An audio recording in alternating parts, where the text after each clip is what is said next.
저는 둘째입니다. 위로는 언니가, 아래로는 남동생이 있는데요. 아버지가 조금 가부장적이세요. 집에서는 그래도 괜찮은데 명절 때 친가 쪽 친척들이 모이면 이야기가 달라집니다. 저희 집은 밥을 먹을 때 상이 부족하면 남자들은 상에서 먹지만 여자들은 신문지를 깔고 바닥에서 먹기도 합니다. 제가 화가 나는 것은 남동생이 누나들 사이에서 먹으려고 하면 남자는 상에서 먹어야 한다고 강요하는 남자 어른들의 태도예요. 남자 어른입니다.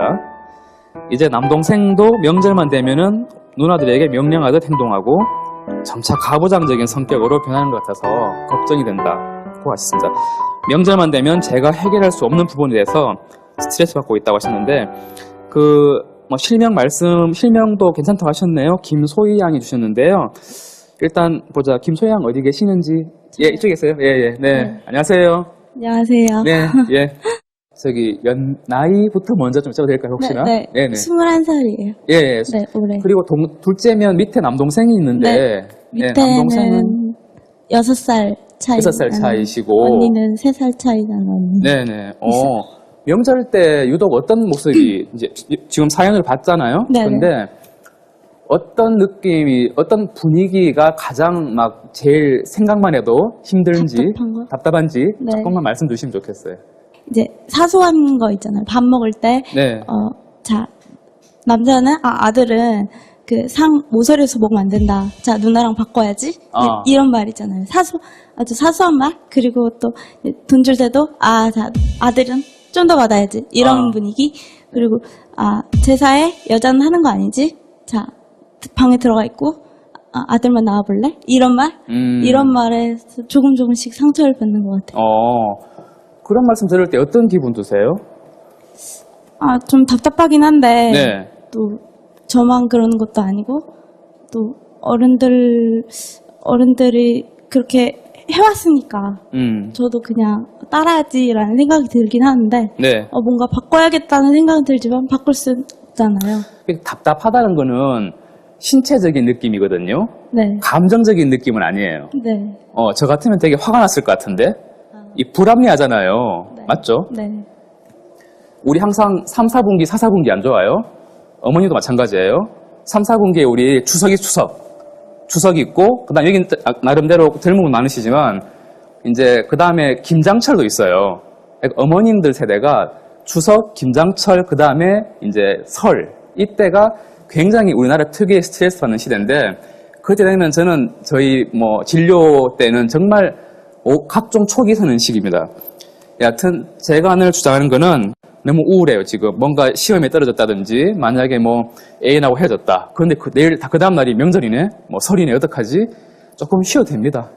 근데 그 쉬는 것이 마치 무슨 큰 죄를 지은 양 그렇게 느껴지는 거죠.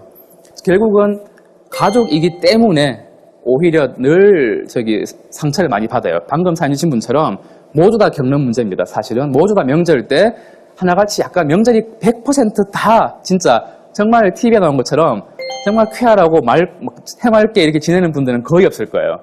가족 회의가 많은 집 바람 잘 날 없다, 이런 말씀 제가 드립니다. 가족도 보면은 뭔가 가족 회의라고 하잖아요. 근데 가족 회의라고 하는 것이 원래는 본질적으로는 가족 회의를 할까 말까부터 물어보셔야 돼요. 아버님이 사실은 아버님이든 어머님이든. 그래서 그런 가족 회의가 좋다, 오케이 하자고 모든 사람들이 만장일치가 됐을 때 하는 게 맞고요. 근데 이런 것도 사실은 일방적으로 이런 회의하시는 집 보면 대부분 아버님이 일방적으로 정하시고 하자. 그럼 또 와야 되고, 그때부터 의무죠. 그러면 이게 이미 이때부터 벌써 시작점부터 자유가 제한되고 여기서부터 의무가 되는 거니까 당연히 가족회의가 물론 다 좋으면 좋지만 어떤 경우에서는 굉장히 제대로 속에 있는 그들의 말을 할 수가 없는 거고 굉장히 부자연스러운 거죠. 가족회의를 예로 좀 들었는데 사실은 가족회의뿐만 아니겠죠. 굳이 회의가 없어도 어느 정도 집에 어머님이든 아버님이든 정말 아무 명확한 이유도 없이 꼭 뭔가를 해야 되는 집이 많거든요. 당연히 명절 되면 우리나라 늘 교통 상황 말할 것도 없고 정말 반자동으로 늘 거기 어머님 댁 갔다 와야 되고 등등. 이건 약간 우리나라 크게 보면은 우리나라 문화에도 조금 이게 영향이 있어요. 뭐냐면 문화가 꾸준히 아주 일관적으로 이어졌지만 사실은 유교적인 문화도 있었고, 그죠? 그 다음에 각종 불교, 종교, 기독교 굉장히 많은 문화권에 속해 있습니다. 어떻게 보면 다중문화, 다중가치관을 갖고 살고 있는데 약간의 유교 문화가 베이스니까 내가 부끄러우면 안 되고 실수하면 안 된다. 결국은 바보 소리를 들으면 안 되는 거예요. 그래서 자, 그럼 실수하면 바보고 또 그 다음에 기독교 문화도 많이 있으니까 그런 어떤 그 중에 일부 가치관인데 그것도 역시나 뭐랄까 뭔가 한번 잘못해도 대단한 사람 인간이기 때문에 실수할 수도 있고 뭔가 또 이렇게 죄를 질 수도 있단 말이에요. 어쩔 수 없이. 근데 그런 한 번이라도 또 잘못하면 죄인 되는 거예요.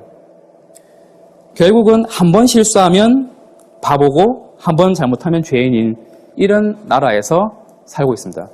그리고 굉장히 서로 가깝고 서로가 너무 이렇게 정말 너무 많이 타이트하게 가까워요.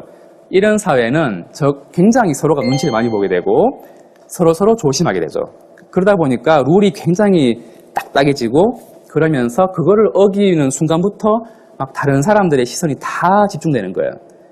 그래서 여러분 부모님도 명절에 막 여러분들 끌고 가신 이유가 정말로 이제 우리 가정에 그동안 못 봤던 친척들이나 아니면 예전에 우리가 돌아가셨던 할아버지나 할머님이나 이런 그런 분들을 기리기 위해서 가자는 분도 있지만 대부분은 같이 안 가면 물어보니까 남들이 왜 안 왔어? 왜 안 왔어? 너는 왜 안 왔지? 이러면서 자꾸 이렇게 꼬지 찔러보는 거죠. 그러니까 이게 싫어서 다들 같이 가시는 거예요. 그러니까 이게 풍습이라면 저는 이 풍습은 반대입니다. 그래서 풍습이나 어떤 모든 것의 본질이 인간이 먼저인데 그게 아니고 자꾸 이제 룰이 먼저고 그리고 이게 막 대물림이 되니까 우리 또한 그런 아주 경직된 가치관 속에 살고 있죠. 금지가 많은 사회, 금지가 많은 집단, 금지가 많은 가족일수록 경직된 가치관을 갖고 있을수록 굉장히 내 마음도 여유가 없어지고 아까 말씀하신 것처럼 아까 우리 사진 주신 분처럼 사실은 화가 나는 게 맞아요. 답답하고 애교 부리겠다가 아니고 이걸 좀 바꿔봐야겠다. 내가 왜 이렇게 써야 되지? 나는 왜 신문지에 깔고 앉아서 밥 먹어야 되지? 맞잖아요. 실컷 전 구워놓고. 그죠? 왜 남자들은 뭐가 잘나가지고 맞잖아요. 그런 거. 그러니까 정말 화목이 중심이 안 되고 하니까 풍습이 더 위가 되니까 문제인 겁니다. 그래서 이런 부분들이 우리나라의 현재의 가족의 주소고 물론 이걸 깨닫고 조금 더 이제 각자를 존중할 수 있으면 제일 좋겠지만 너무 일반적인 룰을 아무 비판 없이 그대로 수용한다면 이런 분위기는 또 대물림 될 거예요. 그래서 여러분 이런 분위기는 여러분 대에서 끊어줬으면 하는 게 이제 저 작은 아주 그냥 일반적인 정신과 의사로서 작은 바람이에요.